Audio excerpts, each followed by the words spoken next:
Welcome back. Break کے بعد آپ کے ساتھ ہیں اور اس سیگمنٹ میں ہم نعت رسول مقبول یا حمد باری تعالیٰ شامل کرتے ہیں، اور آپ آج جو سوالات ہمیں بھیجے ہیں آپ نے جادو جنات کے حوالے سے وہ بھی شامل کریں گے. اپنے معزز مہمانوں کا تعارف کرواؤں. میرے ساتھ موجود ہیں امیر حمزہ شاہین جو کہ نعت خواں ہیں. امیر صاحب السلام علیکم، کیسے ہیں آپ؟ خیریت سے؟ ان کے ساتھ موجود ہیں قاری شفیق الرحمان زاہد صاحب، ماہر جادو جنات ہیں. قاری صاحب السلام علیکم. وعلیکم السلام. آپ بھی خیریت سے؟ الحمدللہ. سیگمنٹ کو آگے لے کے بڑھتے ہیں اور آپ سے گزارش ہے کہ نعت رسول مقبول پیش کریں. گر بے مثال آقا دا، رتبہ کمال آقا دا. گر بے مثال آقا دا، رتبہ کمال آقا دا. جنت نو لے کے جائے گا، جنت نو لے کے جائے گا. اے پیار میرے آقا دا، گر بے مثال آقا دا، رتبہ کمال آقا دا. اور غارات دے وچ جا کے قرآن پر درے، غارات دے وچ جا کے قرآن پر درے.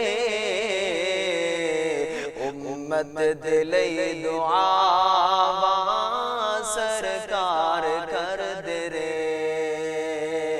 غارات دے وچ جا کے قرآن پر درے. امت دلئی دعا سرکار کر درے. سب نبیاں نالو آلائے، سب نبیاں نالو آلائے. رتبہ کمال آقا دا، گر بے مثال آقا دا، رتبہ کمال آقا دا. اور غارات دے وچ جا کے قرآن پر درے. امت دلئی دعا سرکار کر درے. سب نبیاں نالو آلائے، رتبہ کمال آقا دا، گر بے مثال آقا دا، رتبہ کمال آقا دا. اور مارا تے مارا کھا کے رب نو پکاردا، مارا تے مارا کھا کے رب نو پکاردا. حبشی بلال آقا تو جند جان ماردا. جنت دے وچ وٹردا اے، جنت دے وچ وٹردا اے. جنتی بلال آقا دا، گر بے مثال آقا دا، رتبہ کمال آقا دا. اور سب نبیاں نالو ود کے رب معجزے عطائے نے. سب نبیاں نالو ود کے رب معجزے عطائے نے. امت دی رس لے کے سرکار آئے نے. سب نبیاں نالو آلائے، رتبہ کمال آقا دا، گر بے مثال آقا دا، رتبہ کمال آقا دا. جنت نو لے کے جائے گا، جنت نو لے کے جائے گا. اے پیار میرے آقا دا، گر بے مثال آقا دا، رتبہ کمال آقا دا.